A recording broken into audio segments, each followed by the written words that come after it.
So in a sense, going back to soalan dia, kita ni selalu bila kita bercakap pasal sejarah ni, masalah utama kita ialah kita kena bezakan antara sejarah sebagai satu diskurs akademik, sejarah di mana kita berbincang antara satu sama lain atas secara umum, popular perception of history as part of public discourse, dan sejarah yang dipergunakan untuk memberi legitimasi kepada sesuatu political discourse. Contoh, kalau boleh bagi contoh. Contohnya, misal kata, dalam bila kita lihat tentang pergolakan politik di tanah Melayu ni, di Malaysia, saya panggil tanah Melayu sebab tanah Melayu. Daripada historical perspective, that's perhaps the most appropriate term to use. Tapi bukan ke Dr. Khaldun yang kata Malaysia ni bermaksud tanah Melayu juga? Yeah, land of the Greater Malays. Yes. Okay. By definition. By definition, By definition. Okay. Nanti itu kita boleh bahas lagi. Okay. Yes. By definition. Now, whether you like a definition or not, you don't like it, you don't think it's appropriate or not, that's a different issue. Okay. Yang paling appropriate. Itu yang orang cakap. Itu the definition that's given. Now, whether we think it should be or we think it should not be, that's a different question. We can discuss that too. I think that's not a problem at all.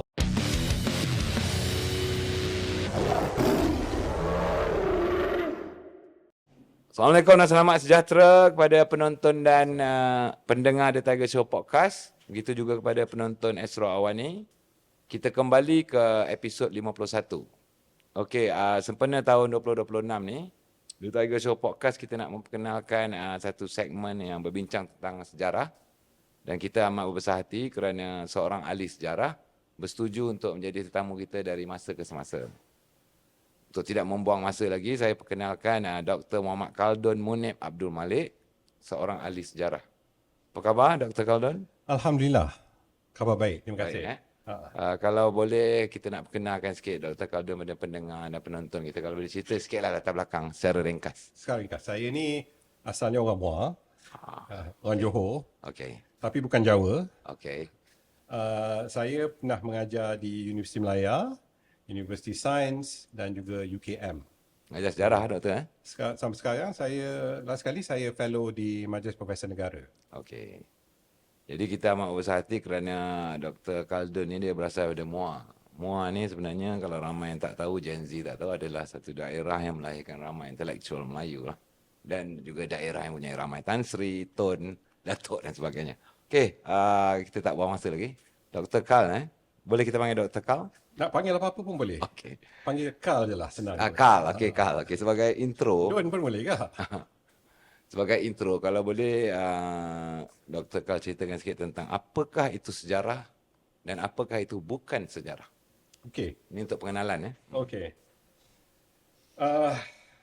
Mula-mula saya ucapkan terima kasih kerana sanggup ajak saya datang sekali. Saya rasa it's nice to discuss something which is not often discussed in the country. So it's nice to be here. Thank you for inviting me. It's very kind. You're welcome. Thank you for coming. Saya minta maaf kepada pendengar kalau saya cakap bahasa orang putih. Campur-campur lah. Campur-campur ya, sebab orang Jawa macam tu lah. Style. Mula-mula kita nak cakap pasal sejarah ni, kita kena faham daripada segi umumnya. As a general rule, what is history? History at its most basic is simply what we do every day. For example, you think about what you did yesterday, you think about what your family did last weekend. Thinking about the past, you're thinking about the past. And thinking about the past, in essence, is already historical.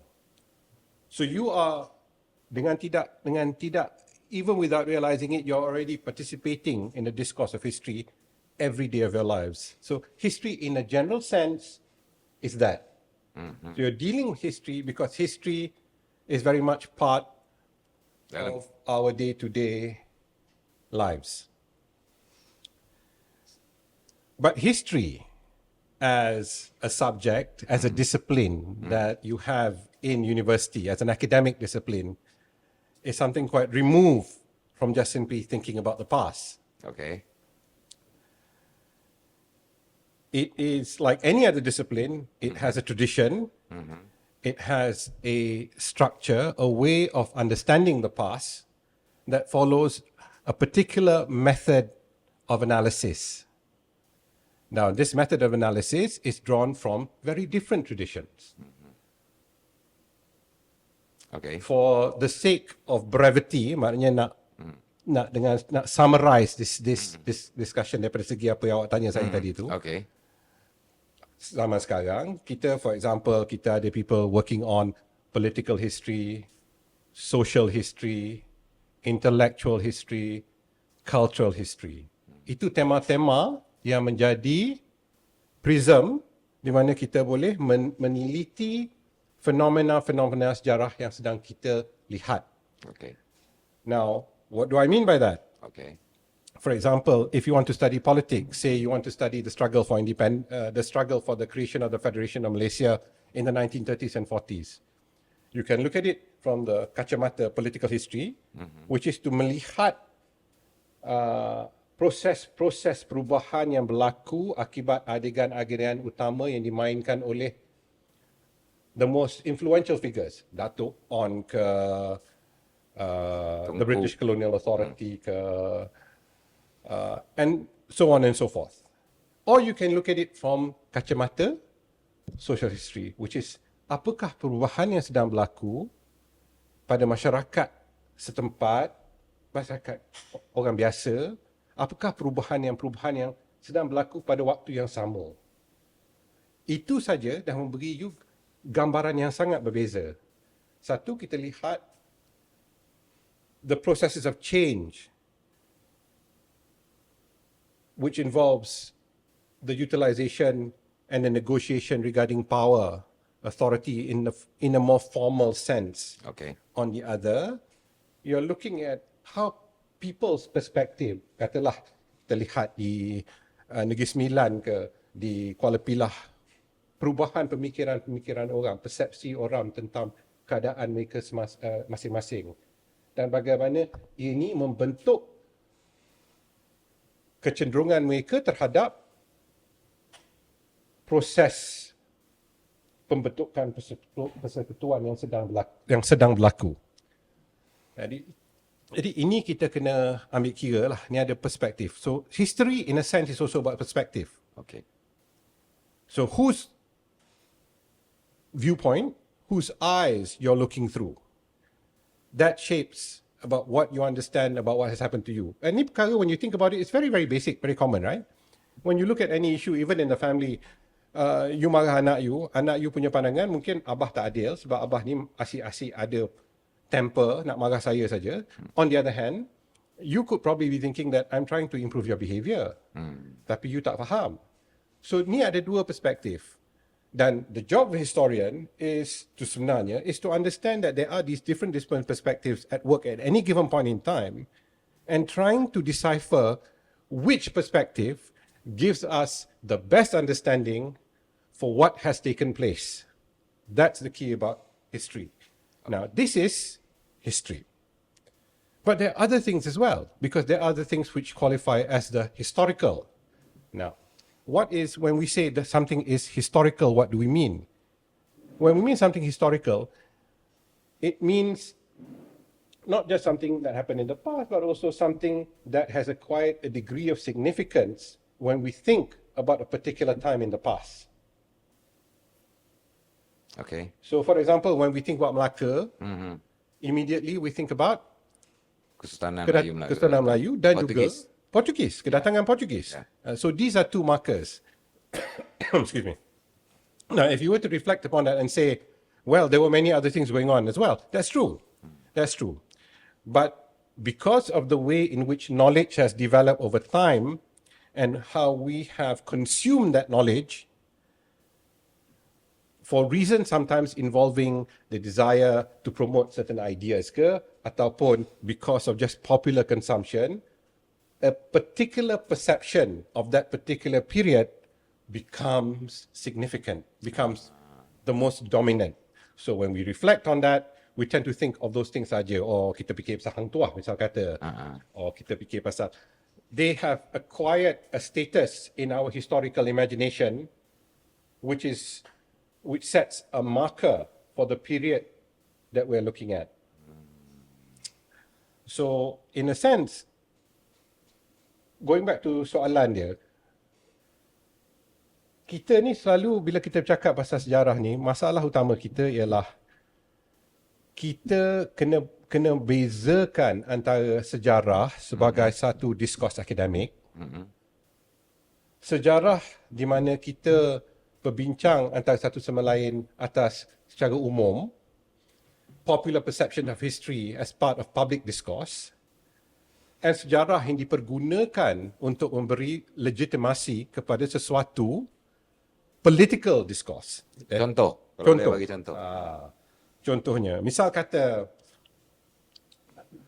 dalam bila kita lihat tentang pergolakan politik di tanah Melayu ni, di Malaysia, saya panggil tanah Melayu sebab tanah Melayu. Daripada historical perspective, that's perhaps the most appropriate term to use. Tapi bukan ke Dr. Khaldun yang kata Malaysia ni bermaksud tanah Melayu juga? Yeah, land of the Greater Malays.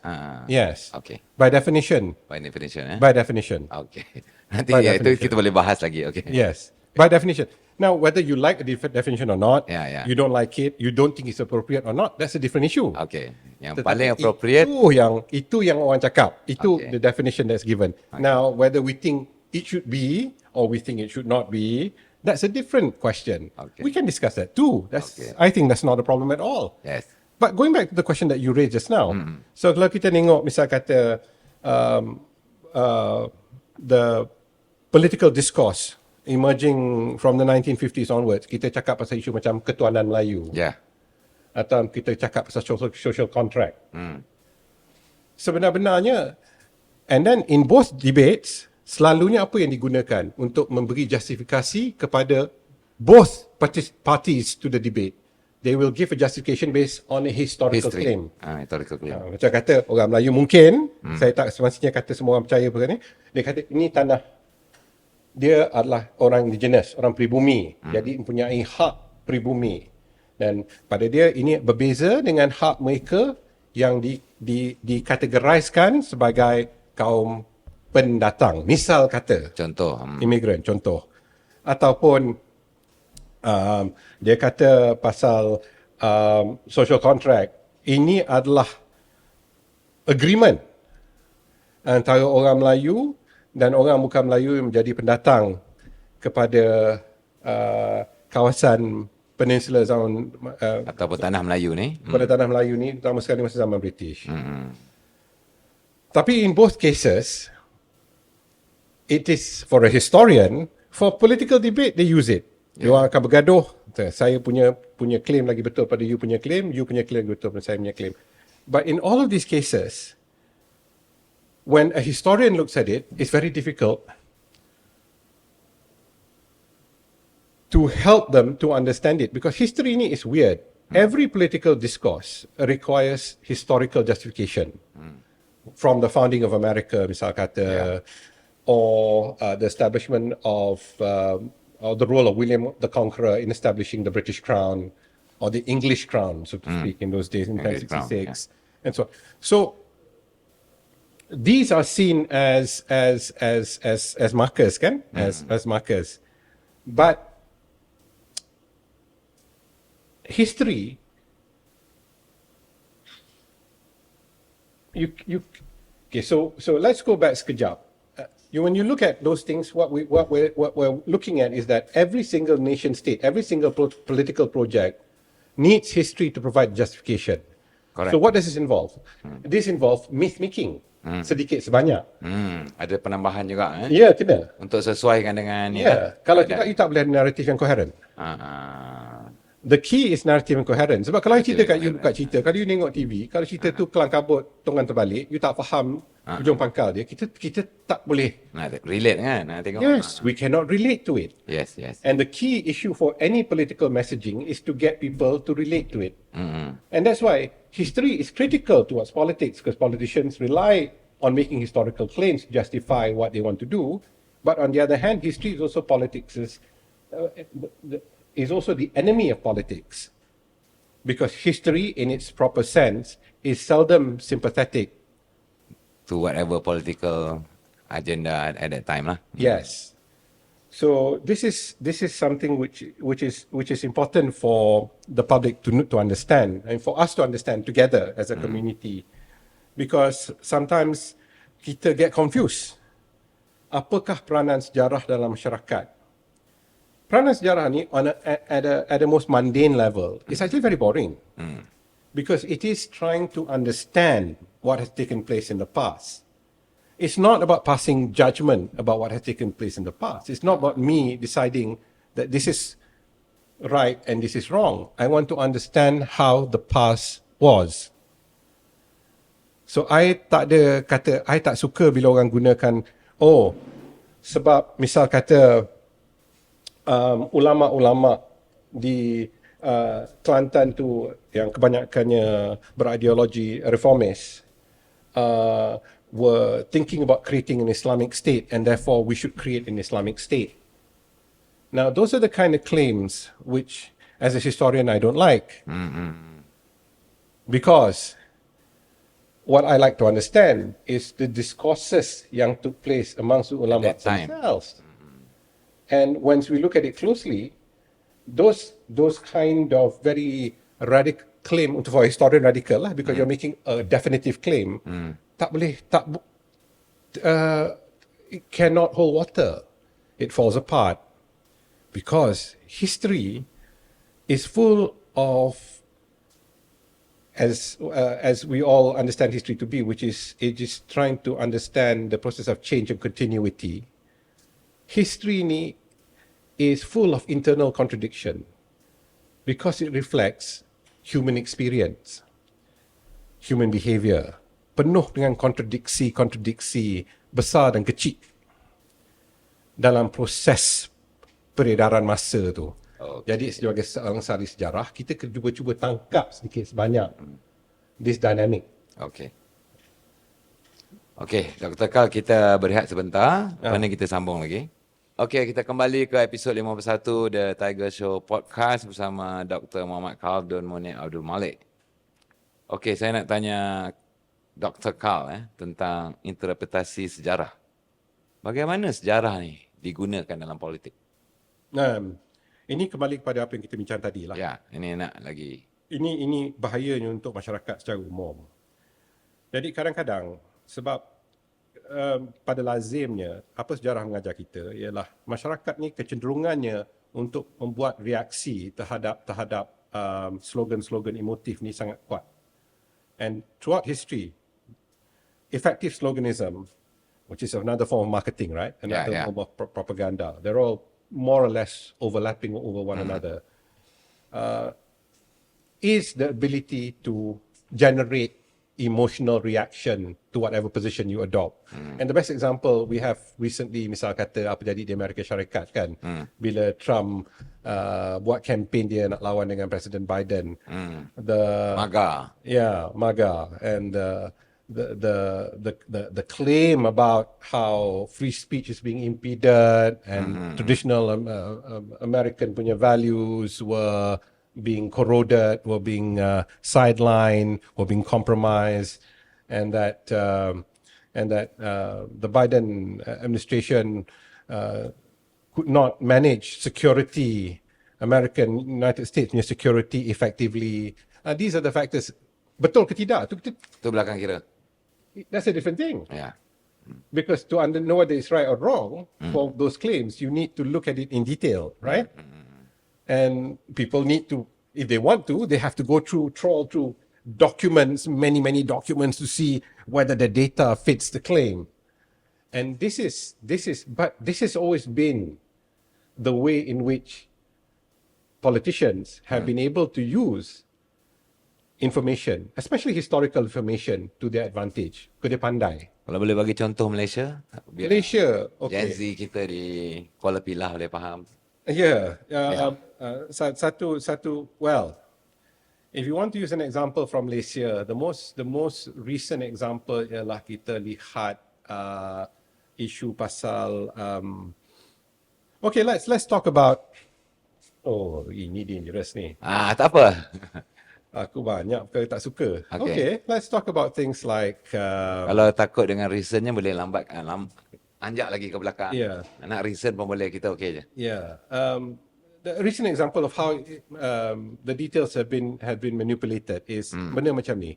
Misal kata in 2017, Okay. 2018, at the peak of the campaign against the previous government, well, the government then, Barisan Nasional. Barisan Nasional Government, ya. It's interesting to note how the word corruption is used. Essentially, I find it fascinating because from the reaction of the public, it's clear that it touched a nerve. Now, the reasons why it touched the nerve could be many. Some because they find it morally reprehensible.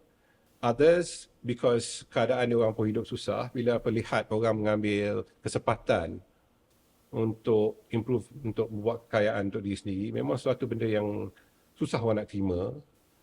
Setengah sebab dia memang tak suka that political party, dia rasa ini naratif yang sangat efektif dan sebagainya. Ya. So there are a whole range of people reacting to that kind of sloganeering, of that messaging. Ya, messaging. But very few people, for example, would understand, aside from if one looks at it in terms of the punya detail, what constituted that kind of corruption. It would be interesting to be able to see what that may have been. As a historian, macam ni you tengok pada ketika tu punya keadaan? Oh, it's not long enough for me to reflect on it yet. I mean, as a historian, I personally would prefer to look at things at least 30 to 40 years down. Okay. Simply because you want things to settle down and you want the politics of it to be set aside so that you're no longer... Okay, kalau kita ambil contoh pemecatan Datuk Seri Anwar Ibrahim 1998, reformasi, slogan tu. How do you see, adakah itu benar-benar betul-betul nak melakukan reform ataupun ada cerita lain di belakangnya? You see, the thing is about reform ni, pada lazimnya, ikut sejarah, kita ambil contoh-contoh sejarah secara lazim. Lazim. Nak buat reform ni adalah perkara yang bukan mudah. It is any reform, whether you want to do it or you use it as a slogan sahaja ke, or you betul-betul ikhlas nak buat, memang susah. Sebab it means changing the nature of how things have been done. For a long time, for example, kan? Yes. So how things have been practiced. It presents many challenges. You have to look at it from a legislative point of view, and then you have to look at how the structures of the economy needs to be rearranged. So some of these things could be avoided in the future.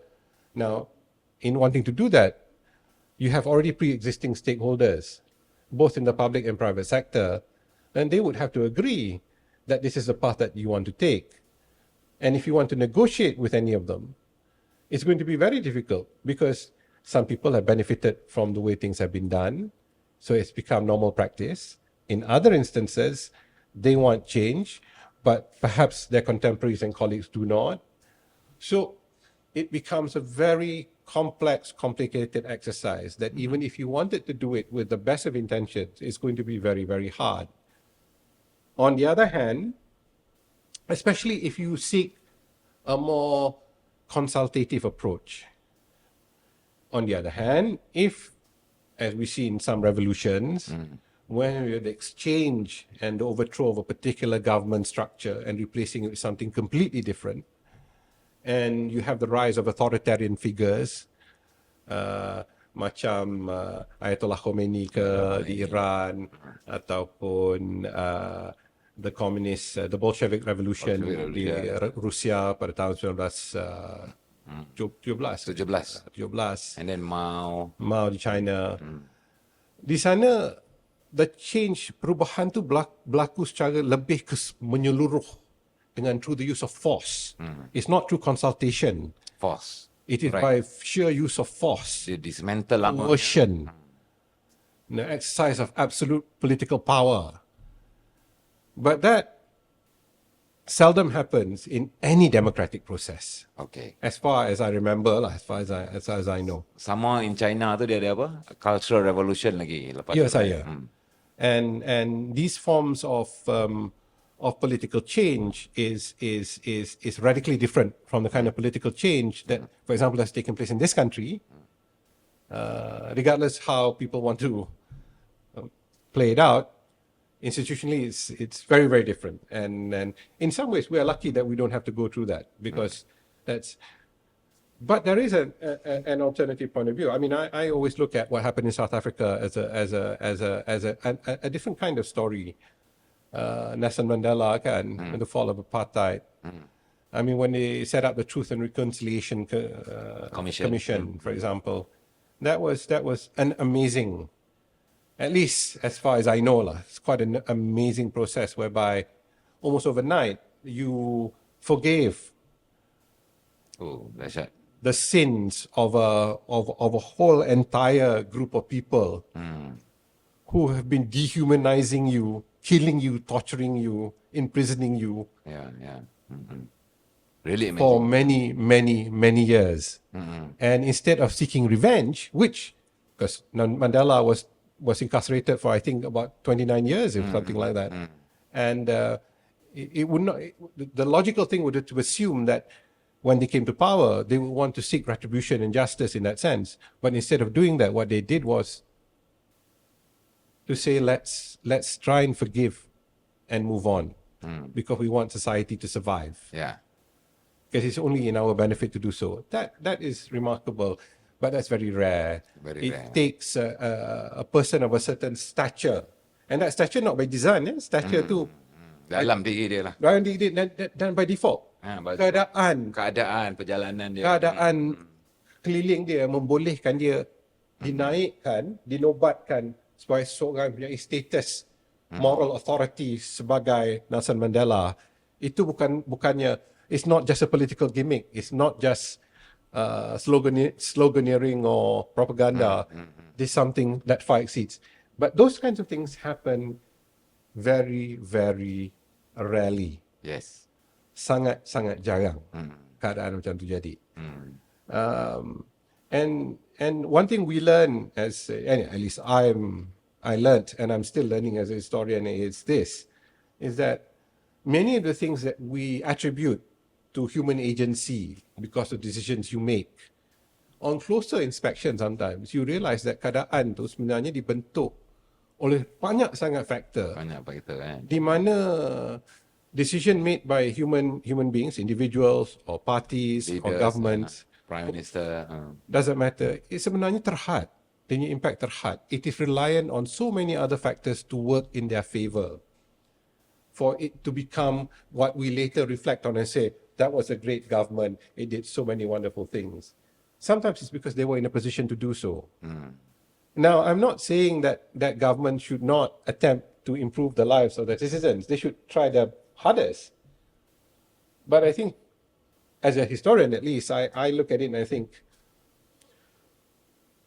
luck has a lot to do with it. Luck. Good fortune. Yeah. Keadaan yang ideal yang membolehkan perkara-perkara ini berlaku. So what does that mean for, what implication does it carry for, say, the average voter or the person or the citizen who's thinking about voting for his or her government? I don't know.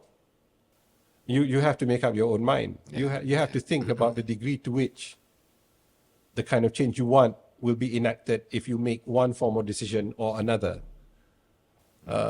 And I suppose when you asked me to this podcast, one of the things that we discussed is that I said I'm not good at trying to make things digestible. Yeah. Because that's not what I do. Yes. Correct. That's why we call it. Because I think this kind of thing. I think one of the things that we need to think about as people is that when we look at information, is that information about society, information about anything really, is multi-layered and complex. And kalau kita tak have that kind of frame of mind, when we think about it and we approach it, the only thing that will happen to us, we will get confused and kita akan ditipu. Yeah. Because there will be people who are more than happy to package you a product to sell you, which is not for your own good, but they will tell you it is. And if you are not in a position to know, what will happen to you? You akan termakan. Betul. And if you feel as if your individuality, your ability to think and make up your own mind, make your own decisions is an important part of your life. You perhaps would want to think carefully about the things that are so often packaged neatly in front of you and presented to you and telling you that if you take this, it's macam ubat kan, orang jual ubat. Makan ubat ni, semua selesai. Semua penyakit hilang. Biasa ubat Melayu. Ubat Melayu biasa dia boleh stop banyak benda. Tapi orang Melayu yang betul. Ubat Melayu betul. Sebab ubat Melayu tu ubat sakti. Dia boleh selesaikan. Ya, ubat. Jadinya saya rasa yang penting ialah kadang-kadang bila orang fikir pasal sejarah ni ialah untuk faham bahawa proses pensejarahan ni ialah satu proses yang agak kompleks dan tidak boleh diungkapkan dengan secara ringkas dalam sesuatu bentuk untuk kita gunakan semata-mata sebagai dasar ataupun asas untuk membuat keputusan apa-apa. Okay. So that is key. Key. Yeah. What it also tells you that you should take a bit more responsibility over your thoughts lah.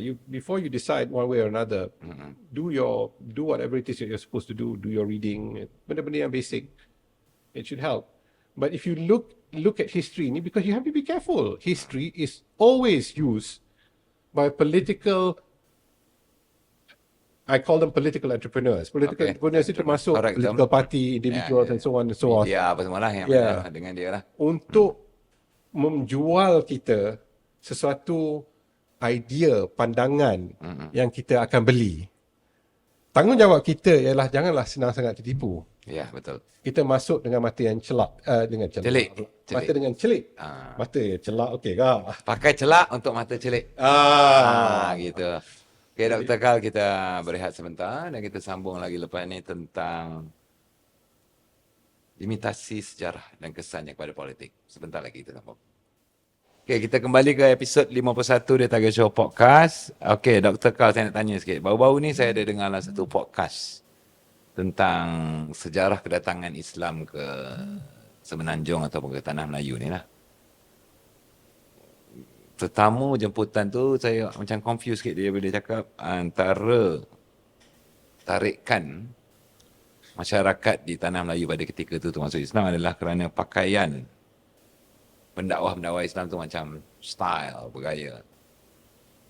Macam mana kita nak tahu tentang pakaian-pakaian ni dari segi sejarah dalam dakwah Islam tu? Kita ada ke bukti-bukti penemuan pakaian yang style dan sebagainya ni? Okay.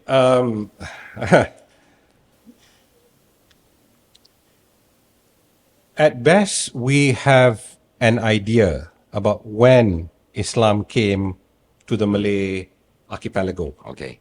Rantau Melayu. Sorry. Rantau bukan saja Tanah Melayu. Okay. Yeah, rantau kepulauan Melayu ni. So kita ada an idea bila dia establish themselves. Now, and then we also know that there was a process of bila orang embrace Islam. We know at some point in time, larger society change, and from what they were before, they became Muslims. And what they were before were a range of very different things lah. Dia pergi some maybe animistic yang dia orang punya persuasion, sampai Buddhist to Hindu and so on and so forth. So we know that took place. Maybe, and the exact dates we don't know. We membuat andaian mungkin around the 15th, yang bukti 14th batu century. bersurat Terengganu tu 17 something Tak, 14th century. 14th century, lagi awal. Yeah. Okay. Now, batu bersurat tu is interesting. We don't know what that actually corresponds to. We know that maknanya ada orang Islam. Now, whether it is reflected in terms of a masyarakat Islam ataupun a bunch of Muslim sojourners around the region who settled in a place temporarily and then left behind. That one we're not certain exactly what is the status of the people who left that behind. Then and sebenarnya up until the 19th century, in terms of actual evidence of how Muslim society function in Southeast Asia ni termasuk juga sampai ke Philippines, the Philippine Islands all the way to the eastern reaches of the Indonesian archipelago sampailah ke kawasan peninsula dan Sumatera. Kita tak pasti dengan jelas what kind of lives they led. Jadinya atas apa evidence yang agak quite thin yang kita ada, banyak ekstrapolasi yang dibuat. Kita theorize about what could have happened, what may have taken place. Maksudnya teori lah. Theory. But we do not know. Okay. Unless, of course, somebody comes and tells me that there are very clear evidence, not scanty evidence, not one observer observing and therefore that corresponds to the reality of the situation. Sebab kita kena ingat, even in the 19th century, when we're talking about say Kota Baru di Kelantan, you have we have some evidence. We do have evidence from some of the missionary punya evangelicals yang pergi ke sana.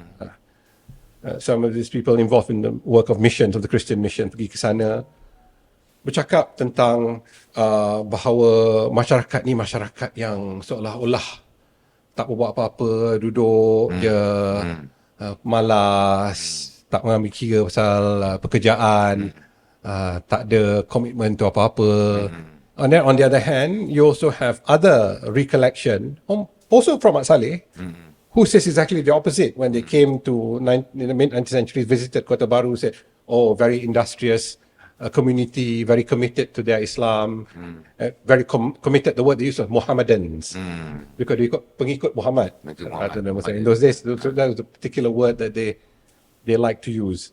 And so they would observe this, and they would think that is the reality that they're describing.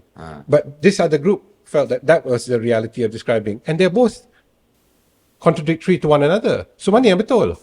Wallahu alam, we can't tell for certain, sebab maklumatnya tu, buktinya tu teramat terhad daripada segitu.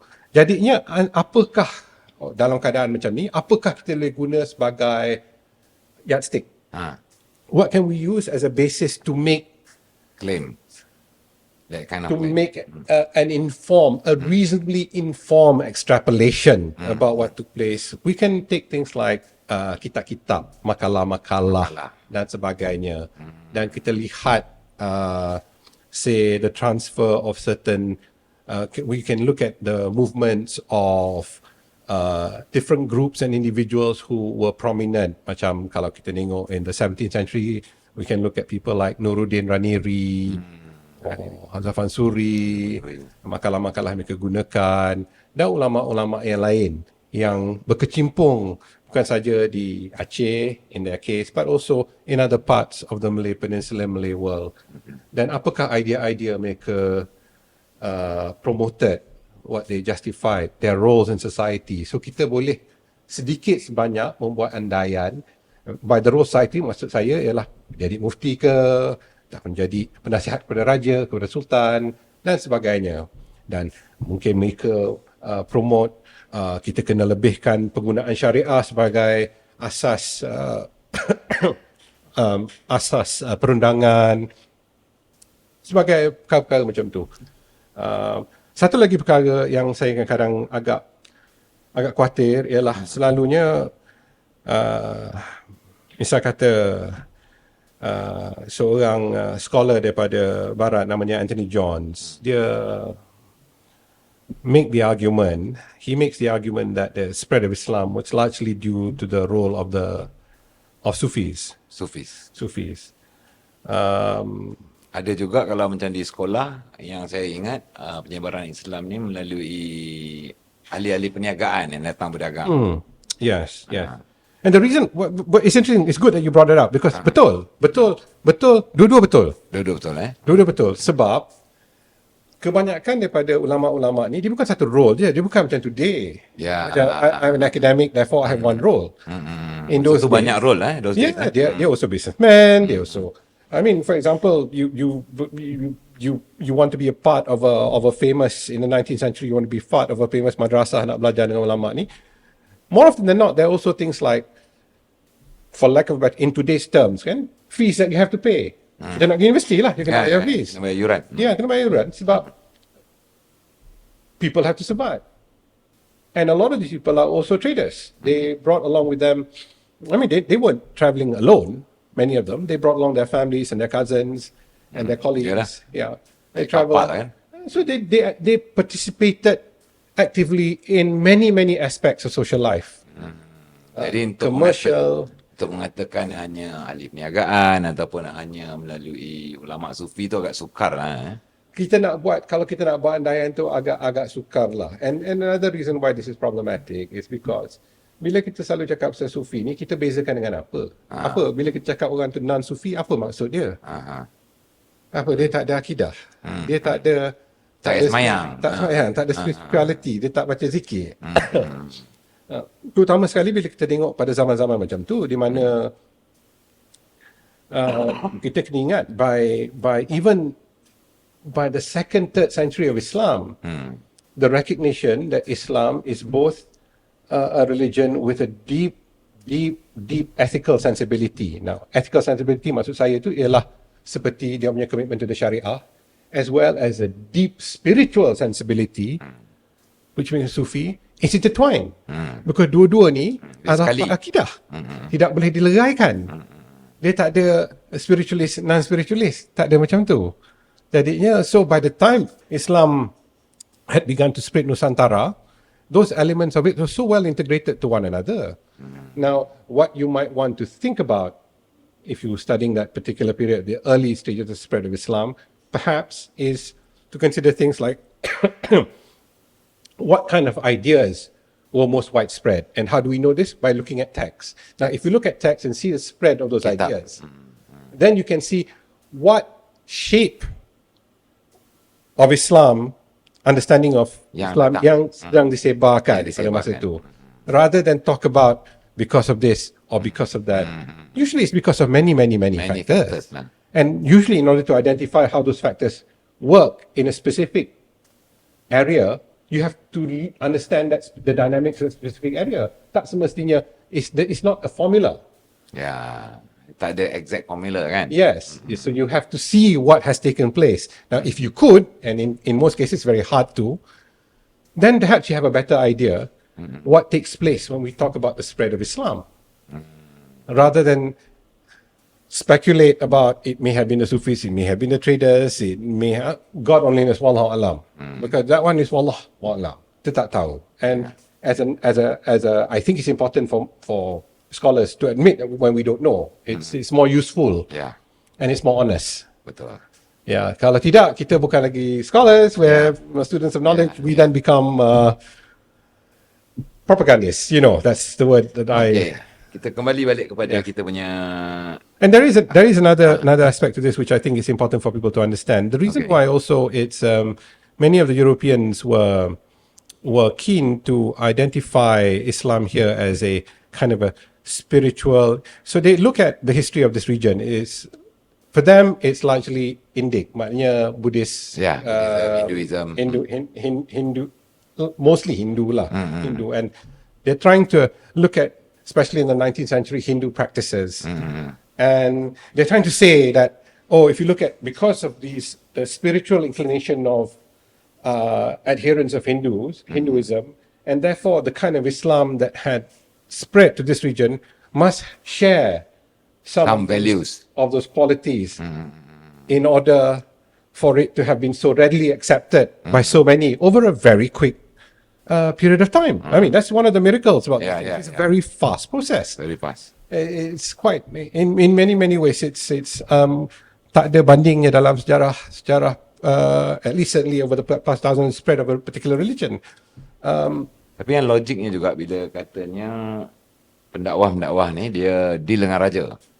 Dia dapat convert raja, dan rakyat pun akan ikut. Itu salah satu teori lah. That's something, I'd be careful about taking that as an example and then saying that is a factor trying to infer a causal effect. It may have in some circumstances. In all circumstances, I'm not sure. Yeah. Because you must remember, back in those days, it's not like, sometimes we forget that we're talking about a period which is far removed from our own. Yes.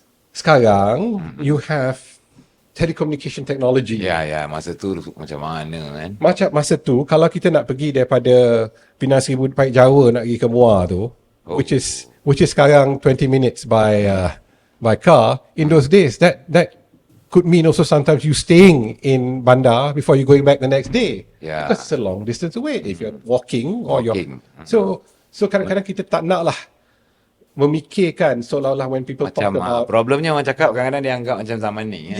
macam seolah-olah gambaran dia macam they are interconnected along the along the Indian Ocean littoral. Seolah-olah they're just a matter of those ships to get from one port to another sometimes took months. Yeah. And many stops in between. And so we need to be careful before kita Melainkan daripada Parit Setongkat ke Bandar Muar lah. Itu kita boleh balik hari. Itu boleh. Jalan kaki kita boleh. Asalnya duduk kat bandar. dekat. Okey, Dr. Carl, kita berehat sebentar. Lepas ni kita sambung. Kita kembali pada episod introduction kita ni. Okay, kita kembali ke episod 51 The Tiger Show Podcast bersama Dr. Muhammad Khaldun Munip Abdul Malek, seorang ahli sejarah. Okay, Dr. Carl, saya nak tanya sikit tentang bagaimanakah limitasi sejarah dan kesannya kepada politik hari ini? Ini soalan yang agak rumit.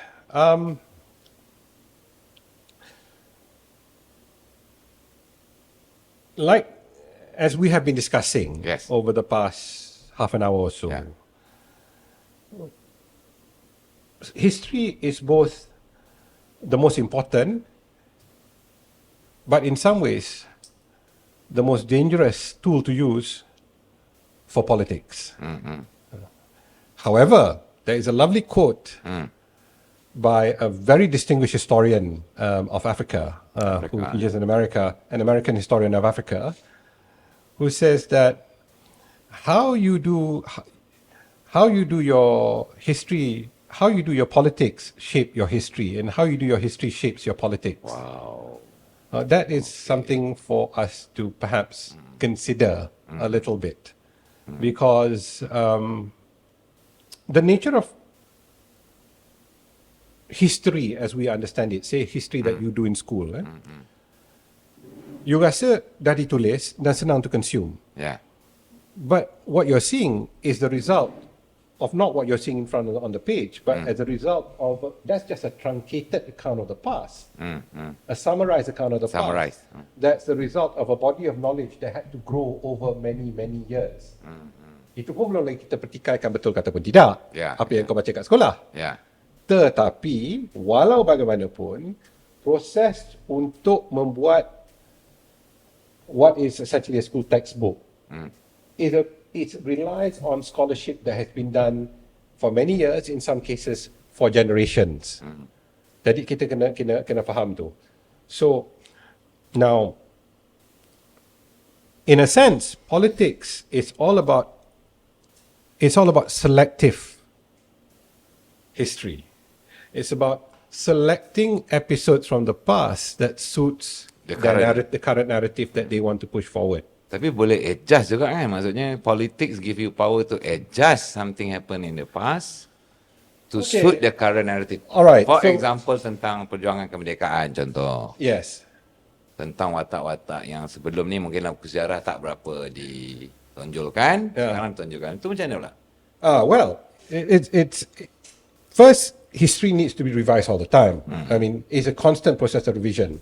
Doesn't mean it's necessarily translated immediately into textbooks. Okay. But you need to, because with anything historical, you find out new things all the time.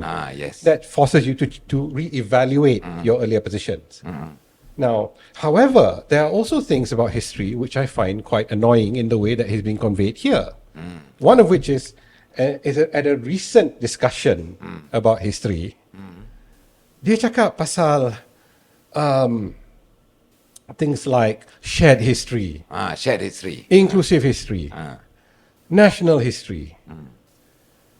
So, I found it a bit strange, a bit peculiar to go down that path. Now, seolah-olah apa yang diartikulasikan oleh the people discussing this, it's as if there are these historical things called shared history. Now, history ni kan, is you study a certain thing. You can study a phenomenon. Kita dah cakap, there are different kinds of history. There are different approaches to history, no doubt.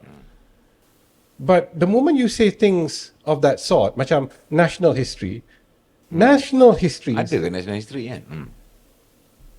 it's a very weird thing. Because national histories is very different from the history of the nation. Correct. Often, when people refer to national histories, is to refer to a text written to justify the struggle for the creation of the nation state. The history of the nation, on the other hand, is trying to understand, as a professional historian or as a scholar or as a student of history, what processes and factors gave birth to the emergence of a particular nation. It sounds similar, but it's very different. You understand why it's very different, right? Yeah. And it's critical that we understand this. Now, when you talk about shared history, surely the question is not about whether it's a shared history, because history is history. Now, if History you is history lah. if you wish to participate in it, and therefore lots of people wish to read it, I suppose you share reading and understanding that history lah. Yeah. On the other hand, if you want to study, say, for example, the history, a historical episode where people, say, of different ethnic and religious background, Yeah. Been brought to this land, or for example, or struggle for a particular issue, then there are elements of different races working together in that historical episode. And you can read it, you can try and understand it if you wish, but that's as far as it goes. To talk about shared history, it seems to me a very strange way of understanding historical that perhaps shares more in common, excuse the pun, has more in common with national histories, or perhaps even one might argue political propaganda, than it does with doing history in any serious term, in any serious way.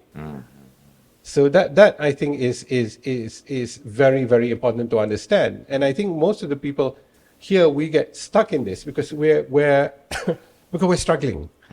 We're struggling. See, we're struggling to figure out what is the basis of an not in terms of the Constitution, because the Constitution is already there. The nation state is defined by the Constitution that binds it together as part of the agreement that a nation is formed, and therefore a nation comes into existence. That is a political decision. Now, you may like the political decision, or you may not like the political decision. That's entirely up to you. You may think it's justifiable, you may think it's not. Again, it's entirely up to you, because the same principles in terms of evaluation will apply regardless of any nation around the world that you look at. Okay. Berkait dengan ni soalan akhir kita. Apakah kepentingan sejarah sebenar kepada pembinaan Malaysia sebagai negara bangsa? Maksudnya bukan satu sejarah yang tak ada, diada-adakan. Apa kepentingan sejarah yang sebenar ni? I think the best for me personally would be to distance a bit doing history properly and the historical requirements for justifying the nation state, which is two separate things. I think it'd be useful if we kept it separate. I would prefer to keep it separate rather than bring it together, because one is a political project.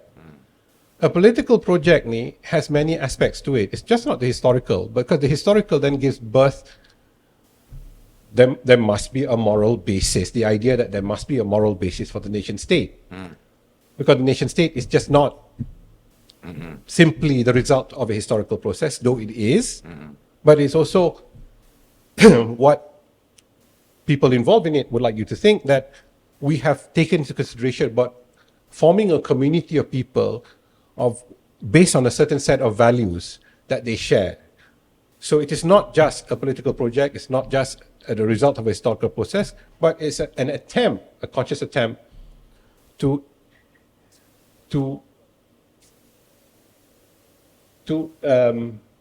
untuk memasuki dalam proses tu elemen-elemen berdasarkan a certain ethic or moral perspective that justifies the existence of nation state. That could be, for example, struggle for independence. We came together because we were all fighting against a foreign interloper.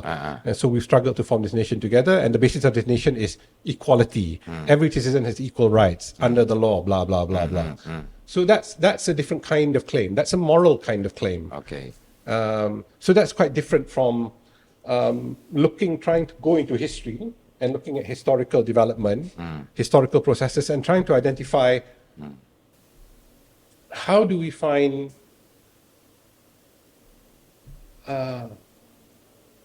reasonable grounds to form a nation state. Aside from to say things like in very, the word would be diaphanous terms, that there are certain shared values, a certain shared religious faith, a shared language, a shared culture. That usually forms the broad underpinnings of a nation state, that you all subscribe to these common things that you have. But that doesn't tell you the nitty-gritty of setting out a nation state in terms of institutional structure, which requires you to have these other factors like laws, like constitution, hierarchy in society. You know, do we have direct democracy? Do we have first past the post system? And so on and so forth. Those are a different kind of decision, but equally as critical in forming nation state, because you have to practice. The nation state is a political project that's constantly being practiced. It's not something inert. Okey, ini betul-betul lastnya. Okay, dalam sejarah dan fakta sejarah ni, siapa yang sebenar-benarnya ada autoriti?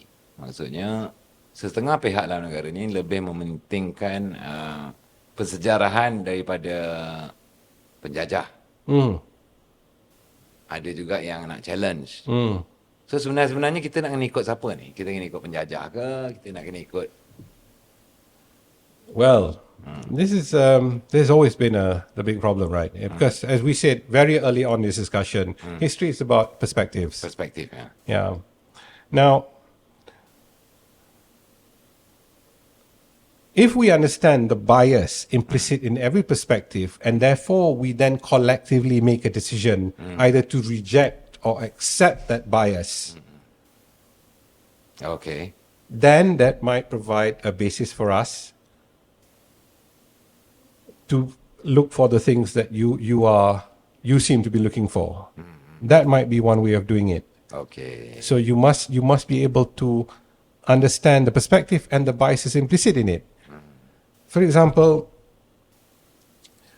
tadi kita cakap pasal two contradictory eyewitness accounts of what's happening in Kelantan amongst the Mat Saleh themselves, right? Itu belum lagi kita set it out against the perspectives and the values of the indigenous or masyarakat setempat, masyarakat Bumi Putra berkenaan perubahan yang sedang berlaku dalam naratif sejarah ni. Ya, ya. So kalaulah you nak ikut say the colonial punya point of view, or you wish to follow the indigenous point of view, you have to have a sense of what those points of views are and why they are the way they are. And then you can understand what their biases are, what their punya prejudices are, and then we can evaluate which one describes what they're seeing accurately in terms of the experience. Because if you're talking about the experience, it depends on what they're observing, of course. If they're observing the workings of a madrasah in Teluk Intan, you would be worried that the perspective of the Mat Saleh, of the colonials, may not be able to understand the events taking place in that madrasah they were witnessing. Dia tak faham. Sebab dia tak faham, for example, akidah. Dia tak faham hukum hakam, peradaban, dan the value system implicit within those various different things happening at the same time. So, if you are aware of that and you take what they say and you think that it's still useful, you might be able to use it. On the other hand, if you think, I want to follow the colonial rendition of history, I want to follow that kind of understanding of history that you categorize it following who is saying what on the basis of that simply, I don't think it's very wise. I think it's, to me, it certainly is mistaken. It's the wrong thing to do. Okay. Yeah. So. Okay. Jadi kita ucapkan terima kasih banyak-banyak pada Dr. Muhammad Khaldun Munip Abdul Malek. Jadi ini episod introduction kita tentang sejarah ni. Akan datang kita akan pergi lebih detail lah. Contoh sejarah kerajaan Kedah, sejarah keluarga diraja Kedah, contoh kan. Dan sebagainya, nanti kita akan bincang. Okay, kepada penonton dan pendengar di Tiger Show Podcast yang baru jumpa channel ni, kita minta like dan subscribe semua akaun media sosial kita. Terima kasih Dr. Kal. Terima kasih banyak kerana menjemput. Okey. Sudi menjemput. Terima kasih. Sama.